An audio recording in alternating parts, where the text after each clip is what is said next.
परेशान कांग्रेस भी है। कांग्रेस इसलिए परेशान है क्योंकि नंबर होने के बावजूद उसे एक राज्यसभा सीट का नुकसान हो गया। मीनाक्षी नटराजन के मामले में सुप्रीम कोर्ट से कांग्रेस को झटका लगा। मीनाक्षी नटराजन का राज्यसभा नामांकन रद्द करने के मामले में सर्वोच्च अदालत ने उनकी याचिका खारिज कर दी।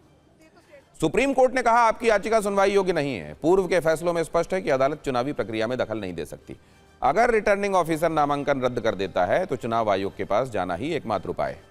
कोर्ट ने मीनाक्षी नटराजन के वकील से ऐसा कोई फैसला दिखाने को भी कहा जिसमें अदालत ने ऐसे मामलों में दखल दी हो। सुप्रीम कोर्ट ने नामांकन रद्द करने के रिटर्निंग ऑफिसर के फैसले को सही माना और कहा कि नामांकन पत्र के साथ जुड़े फॉर्म 26 में आपराधिक मुकदमे की जानकारी देना अनिवार्य होता है। ऐसा नहीं है कि सिर्फ उन्हीं मामलों की जानकारी देनी होती है जिसमें संज्ञान लिया गया हो या फिर चार्जशीट दाखिल की गई हो।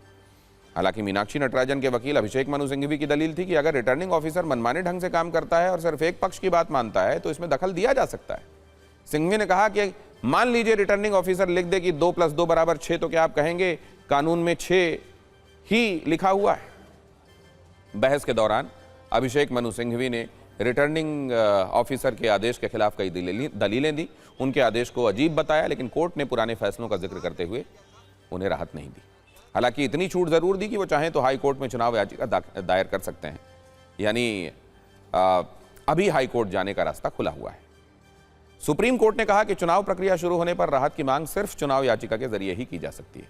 हालांकि सिंघवी का कहना था कि चुनाव याचिका पर फैसला होने में 2-3 साल लग जाएंगे। चुनाव आयोग भी चुप है, लेकिन कोर्ट में उनकी कोई दलील काम नहीं आई।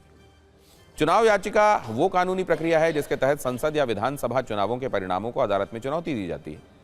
संविधान अनुच्छेद 329 और जन प्रतिनिधित्व कानून के तहत चुनावों को केवल इसी याचिका के जरिए चुनौती दी जा सकती है। यह याचिका उस राज्य के हाई कोर्ट में दायर की जाती है जहां से मामला जुड़ा हुआ होता है।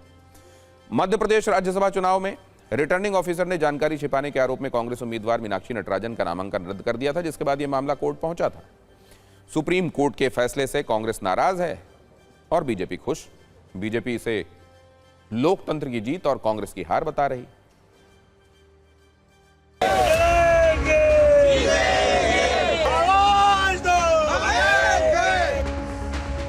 मैं इसको बिल्कुल व्यक्तिगत हार नहीं मानती। मैं मानती हूँ कि ये पूरे व्यवस्था के सामने खड़ा एक प्रश्न है और ये एक तरह से लोकतंत्र को के साथ सवाल है कि लोकतंत्र हारेगा या जीतेगा। देखिए, सुप्रीम कोर्ट ने जो निर्णय दिया है वो दूध का दूध और पानी का पानी सामने आ गया है।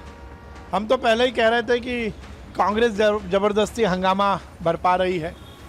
उन्होंने स्वयं अपनी हार से बचने के लिए अपना फॉर्म रिजेक्ट कराया। उन्होंने जो कहा है उसी तरह से हम हाई कोर्ट जाएंगे और ये तो उनका रिजेक्शन ये इलीगल है, ये मॉरल है, एंटी डेमोक्रेटिक है और जो सरकार ने कराया है ये मोदी जी के इशारे के बिना नहीं होता।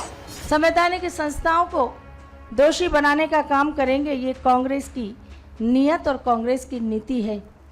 और यही कारण था कि कांग्रेस के नेताओं ने, मध्य प्रदेश के कांग्रेस के नेताओं ने षड्यंत्र पूर्वक सुश्री मीनाक्षी नटराजन का नामांकन निरस्त करवाने महत्वपूर्ण भूमिका निभाने का काम किया है। मैं तो पहले दिन से कह रही हूँ कि चुनाव आयोग कॉम्प्रोमाइज्ड है, चुनाव आयोग की साठगांठ है और आज ये एक तरह से और भी प्रूव हुआ। जबकि स्टेट ऑफ मध्य प्रदेश का वकील वहां पे खड़े होते हैं तो ये तो स्टेट ऑफ मध्य प्रदेश का मामला ही नहीं है ना।